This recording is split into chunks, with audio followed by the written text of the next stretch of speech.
أعوذ بالله من الشيطان الرجيم.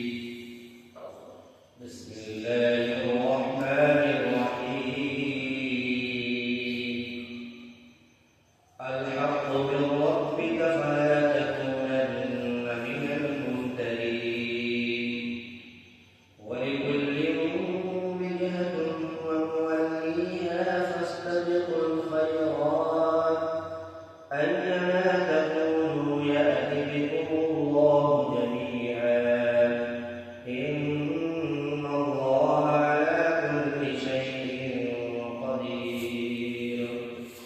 ومن حيث خرجت فول وجهك شطر المسجد الحرام وإنه للحق من ربك وما الله بغافل عما تعملون. ومن حيث خرجت فول وجهك شطر المسجد الحرام وحيث ما كنتم فولوا وجوهكم شطره لئلا يكون للناس عليكم حجة إلا الذين ظلموا منهم فلا تخشوهم واخشوني ولأتم نعمتي عليكم ولعلكم تهتدون. صدق الله العظيم. اور یہ حق ہے آپ کے رب کی طرف سے، بس آپ شک کرنے والوں میں سے نہ بن جائیں، اور ہر ایک کے لیے، ہر ایک جماعت کے لیے صرف متعین ہے، وہ اسی کی طرف رخ کرتے ہیں، تو نیکی اور کار خیر کی طرف سبقت کرو. سبقت میں ایک دوسرے سے بڑھنے کو اپنے آپ کو شمار کرو. جہاں تم رہو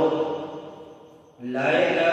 تم کو اللہ، تمام لوگوں کو اللہ جمع کر دے گا.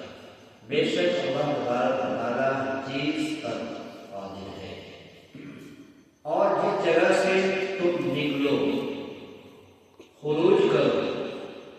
تو اپنے چہرے کو پھیرو مسجد حرام کی طرف. بے شک بلا شبہ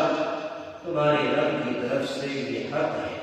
اور اللہ تبارک و تعالیٰ غافل نہیں ہے ان باتوں سے جسے تم کرتے ہو. اور جہاں کہیں سے کہ تم اپنے چہروں کو اسی سر کی طرف پھیر دو، تاکہ لوگوں کے لیے نہ بنے تمہارے خلاف کوئی حجت، لوگوں کے پاس تمہارے خلاف کوئی حجت نہ رہے، کوئی دلیل نہ رہے، مگر وہ لوگ جنہوں نے ان میں سے ظلم کیا تو آپ ہم سے مت لڑیے اور ہم سے ڈریے، تاکہ میں اپنی نعمتوں کو تمہارے اوپر مکمل کروں اور تاکہ تم لوگ ہدایت یافتہ بن جاؤ. سورۃ البقرہ دوسرے پارے کی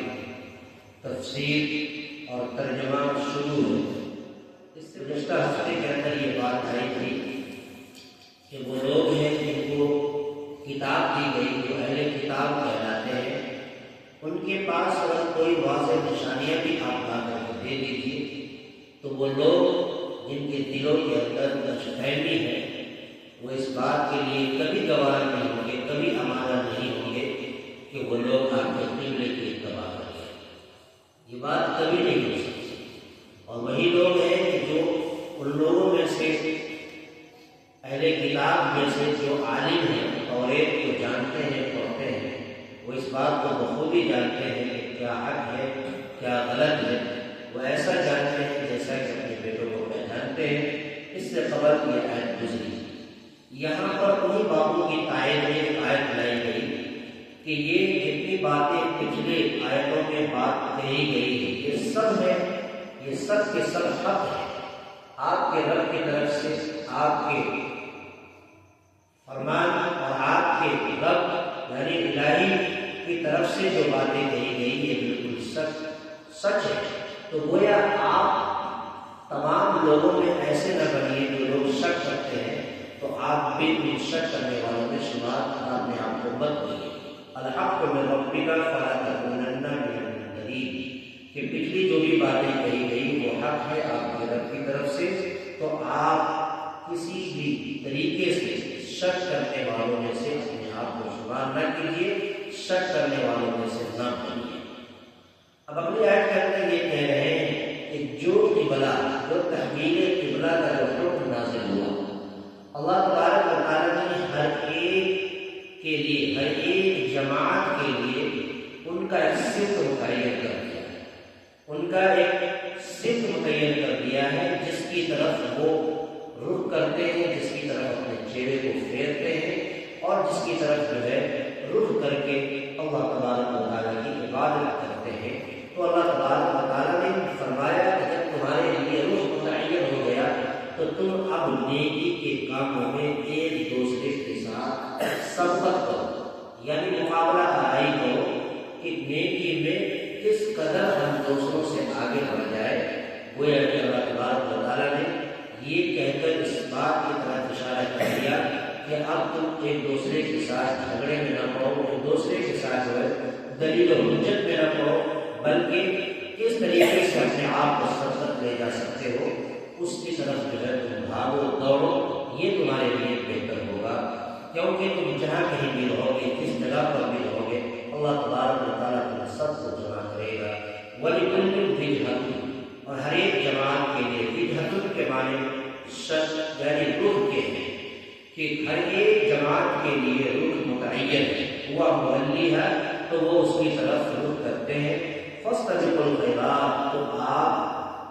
کار خیر میں اور نیکی کے کاموں میں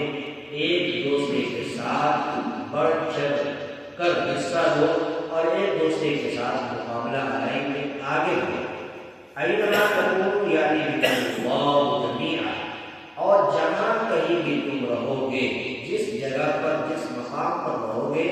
یأتی بکم اللہ، تو اللہ تبارک و تعالیٰ تم سب کو لے آئے گا اکٹھا کر کے جمع کر دے گا۔ کیوں؟ بلا شبہ اللہ تبارک و تعالیٰ ہر ایک چیز کے اوپر قدرت رکھتا ہے۔ اگلی آیت کے اندر پھر اسی صفت کے بارے میں کہا کہ آپ جہاں پر بھی نکلے، جس صفت کی طرف نکلے، وَمِنْ حَيْثُ خَرَجْتَ فَوَلِّ وَجْهَكَ شَطْرَ الْمَسْجِدِ الْحَرَامِ، یہ آیت کریمہ بار بار تکرار کے ساتھ لایا جا رہی ہے، یعنی اس کا مطلب یہ ہے کہ آپ پہلے جو آیت آ رہی ہے اس آیت سے مراد یعنی حالت حضرت، یعنی حضرت کا مطلب جب حالت قیام میں، مقیم کی حالت میں آپ کہیں پر قیام پذیر ہو وہاں رہو، یا پھر اگلی آیت کے اندر اس بات کو ثابت کیا کہ تم حالت سفر میں رہو، یا پھر جہاں کہیں پر بھی تم رہو، اس وقت جب تم کو نماز پڑھنے کی ضرورت پڑے اور عبادت کرنے کی ضرورت پڑے تو اس وقت اپنے چہرے کو مسجد حرام کی طرف کرو، مسجد حرام کی طرف پھیر دو۔ کیوں؟ اس لیے کہ بار بار اللہ تبارک و تعالیٰ نے اس آیت کو تاکید کے ساتھ لا کر کے اس بات کی طرف اشارہ کر دیا کہ اہل کتاب میں بہت سے ایسے لوگ جو عالم ہیں توریت کے، وہ اس بات کو جانتے ہیں کہ توریت کے اندر یہ لکھا ہوا ہے کہ جو کعبہ جو رخ ہونا چاہیے وہ تو کعبہ ہے، یعنی جو قبلہ ہے وہ کعبہ کا تذکرہ اس کے اندر آیا ہے، لہٰذا یہاں پر جو کیسے نبی ہے اور کیسے علم رکھتے ہیں کہ وہ لوگ کعبہ کو چھوڑ کر مسجد حرام کی طرف کرتے ہیں، تو یہاں پر بار بار